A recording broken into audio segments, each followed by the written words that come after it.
Hello friends, welcome back. अगर आप हैं बिहार में नियोजित शिक्षक और बनना चाहते हैं राज्यकर्मी, तो आप लोगों को एक परीक्षा से गुजरना होगा जिस परीक्षा का नाम है सक्षमता परीक्षा।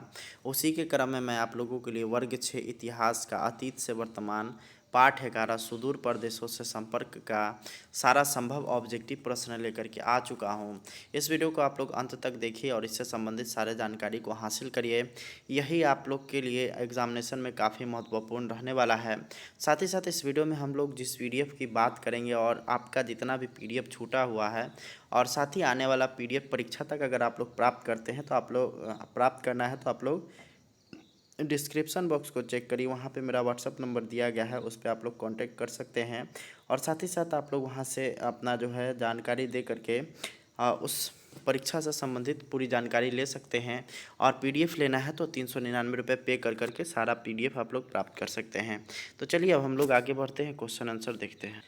तो यहाँ से आप लोग का पहला क्वेश्चन स्टार्ट है। तमिल क्षेत्र में बड़े जमींदारों को खाली स्थान के रूप में जाना जाता था। ऑप्शन नंबर ए हो गया वेल्लालर, बी किसान, सी है कैदेसियर और डी है दास। तो इसका हो जाएगा आपका ऑप्शन नंबर ए, वेल्लालर कहा जाता है। यहाँ पे थोड़ा सा बगल में शादी है तो हो सकता है कि साउंड आने में थोड़ा सा दिक्कत हो और इधर उधर का साउंड सुनाई दे तो उसको इग्नोर करना है। अगला यहाँ पर है कि छोटे एवं स्वतंत्र किसानों को क्या कहा जाता था। ऑप्शन नंबर ए है ग्राम भोजक, बी है गृहपति, सी है श्रेणी श्रेणी और डी है विल्लाल। तो यहाँ पे जो छोटे किसान हुआ करते हैं उसको जो है कहा जाता है गृहपति, यानी कि ऑप्शन नंबर बी बिल्कुल इसका राइट हो जाएगा।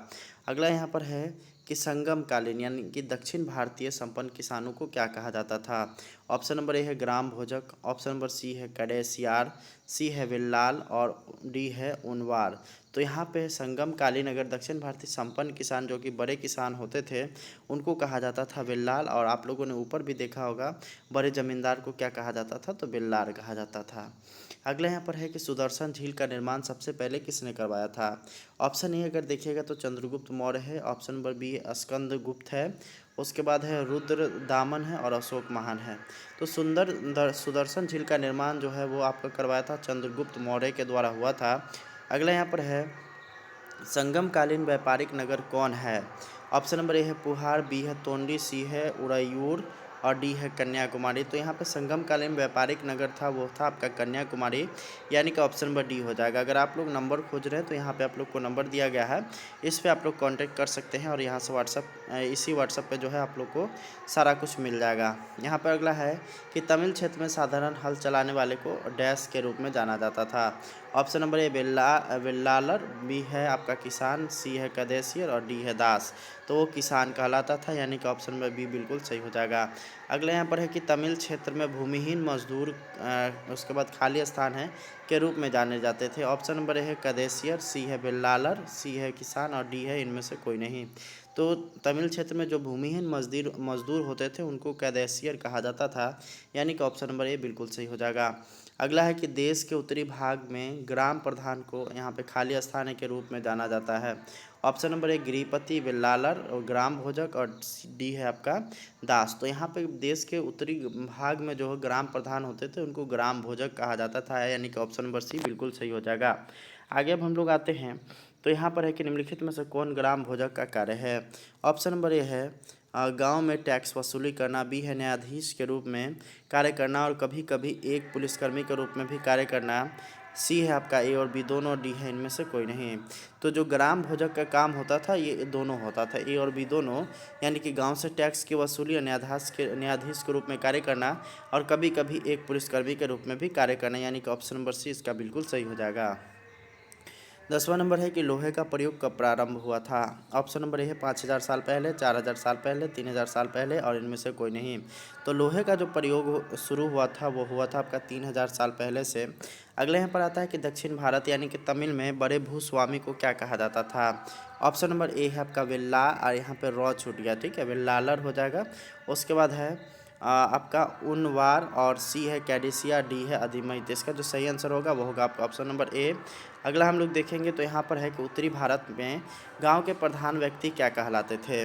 तो उत्तरी भारत की अगर बात करिएगा तो वहाँ पे गांव के जो प्रधान व्यक्ति जो कहलाते थे वो भी ग्राम भोजक कहलाते थे, यानी कि ऑप्शन नंबर बी इसका बिल्कुल सही हो जाएगा।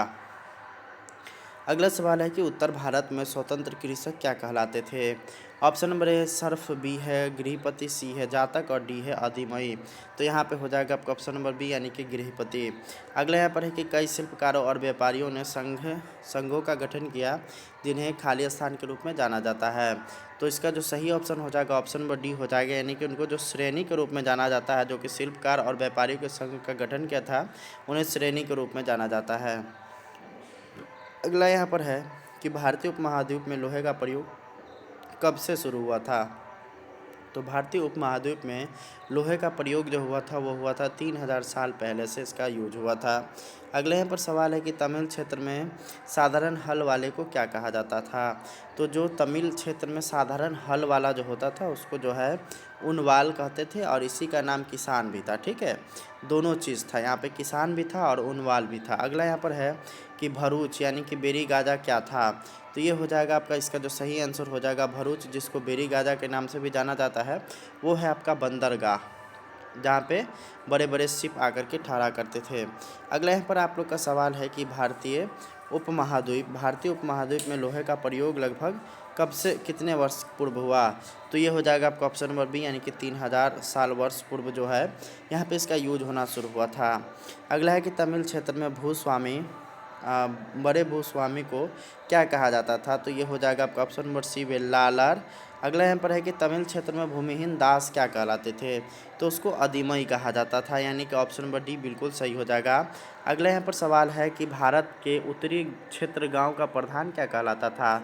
तो उत्तरी गांव क्षेत्र का अगर प्रधान की अगर बात करेगा तो उनको ग्राम भोजक कहा जाता था, यानी कि ऑप्शन नंबर सी बिल्कुल सही हो जाएगा। अगला सवाल है कि मथुरा नगर किसके लिए प्रसिद्ध है। ऑप्शन नंबर ए है यातायात, बी है व्यापार, सी है मूर्ति बनाना और डी है सभी सही है। तो मथुरा नगर जो था वो यातायात के लिए भी प्रसिद्ध था, व्यापार के लिए भी और मूर्तियों बनाने के लिए भी। तो इसका जो ऑप्शन नंबर डी हो जाएगा सभी सही। अगला सवाल है यहाँ पर है कि 2500 वर्ष पहले प्रयोग किए जाने वाले लोहे के औजार में क्या शामिल थे। ऑप्शन नंबर ए है कुल्हाड़ियाँ, बी है हलों का फाल और सी है ए और बी दोनों। तो इसका जो आंसर हो जाएगा ऑप्शन नंबर सी हो जाएगा ए और बी दोनों। 24वां नंबर हम लोग देखेंगे तो ग्राम भोजकों के अलावा अन्य स्वतंत्र कृषक क्या कहलाते थे। तो ये कहलाते थे आपका गृहपति, यानी कि ऑप्शन नंबर ए बिल्कुल सही हो जाएगा। अगला यहाँ पर सवाल है कि निम्न में से बेरी गाजा से निर्यात होने वाले वस्तुएं कौन थी। तो वहाँ से होता था हाथी दांत, गोमेद, रेशम व इत्र। तो इसके ऑप्शन नंबर डी बिल्कुल सही हो जाएगा। अगला यहाँ पर है कि बेरी गाजा से आयात होने वाले वस्तुएं क्या थी, कौन कौन चीज़ मंगाया जाता था। तो तांबा मंगाया जाता था, मूंगा मंगाया जाता और शराब। तो इसलिए इसका ऑप्शन नंबर डी बिल्कुल सही हो जाएगा, तीनों चीज़ आता था। अगला यहाँ पर है कि आहत सिक्के करीब कितने साल चले। तो आहत जो सिक्के थे वो लगभग 500 साल चले थे। अगला यहाँ पर है जो कि इस वीडियो का अंतिम प्रश्न है कि तमिल क्षेत्र में भूमिहीन मजदूर को क्या कहा जाता था। तो उनको कैडिसियार कहा जाता था। तो उम्मीद करते हैं कि आपको वीडियो पसंद आया होगा। इस वीडियो को ज़्यादा से ज़्यादा शेयर करिए ताकि अन्य लोगों को भी इस वीडियो के विषय में जानकारी मिल सके। और साथ ही PDF लेना है तो आप लोग इस वीडियो का डिस्क्रिप्शन चेक करिए, वहाँ पे मेरा व्हाट्सअप नंबर दिया गया है, आप लोग को वहाँ पे उससे आप लोग को संपर्क कर लेना है। धन्यवाद, थैंक्स फॉर वॉचिंग।